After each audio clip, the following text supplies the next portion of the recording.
Terima kasih ya sudah memberikan waktu untuk wawancara dengan saya.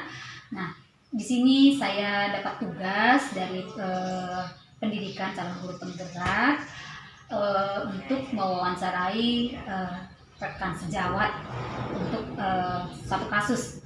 Sebenarnya ada 4 kasus yang disediakan, tapi kami disuruh untuk memilih salah satu di antaranya, dan saya memilih kasus 2. Nah, di sini Bu, ada sebuah kasus. Nah, anggap saja atau seandainya Ibu sebagai seorang kepala sekolah di suatu sekolah.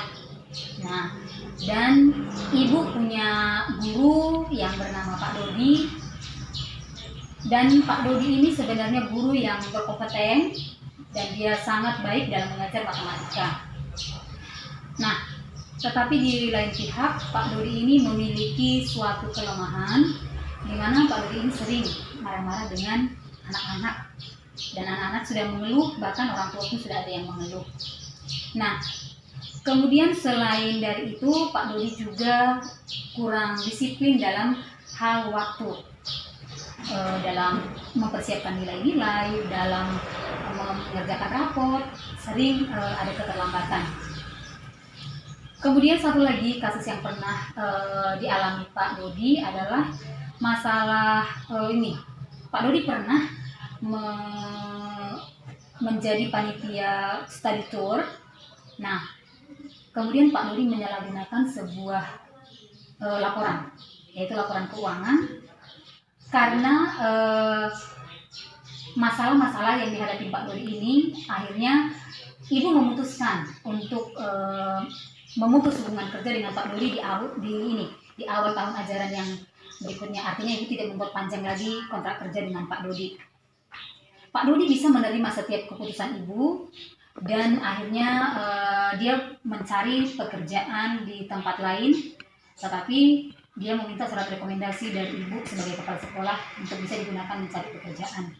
Nah, kemudian Ibu mengiyakannya dan memberikan surat rekomendasi tersebut. Akhirnya Pak Dodi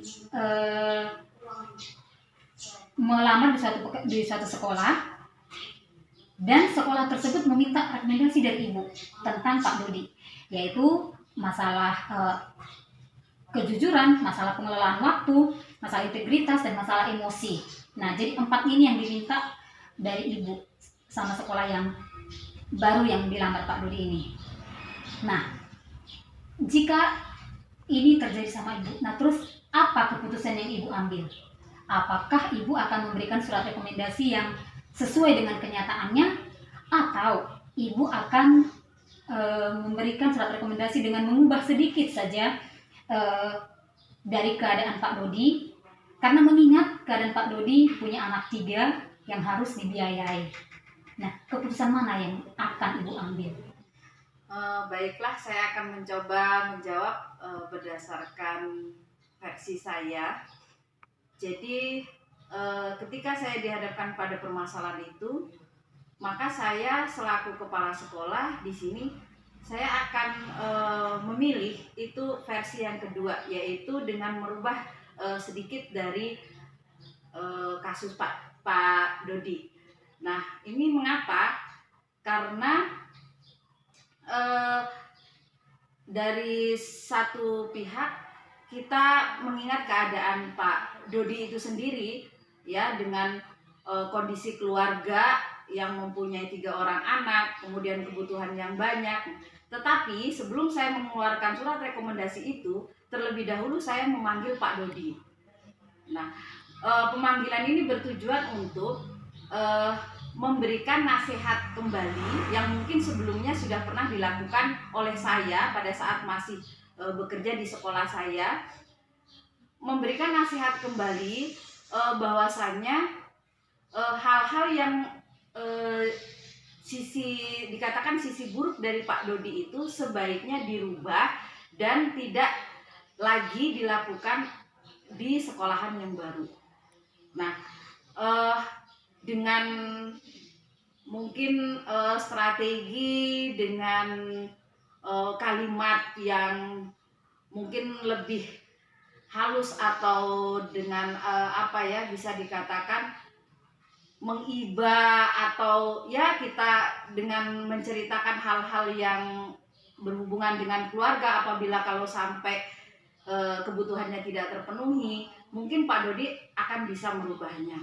Nah, mengenai bagaimana Pak Dodi nanti di sekolahan yang baru, mungkin sekolah yang baru atau pimpinan sekolah yang baru mempunyai strategi atau trik tersendiri untuk bisa menasehati apabila itu masih dilakukan di sekolah yang baru. Itu menurut saya, Bu. Oke, berarti dalam hal ini Ibu memilih pilihan yang kedua ya, yaitu dengan cara mengubah sedikit dengan alasan Pak Dodi punya keluarga yang harus dibiayai ya. Iya. Oke, baik Bu, terima kasih atas waktunya sudah memberikan jawaban atas kasus yang sudah saya tulis saat ini.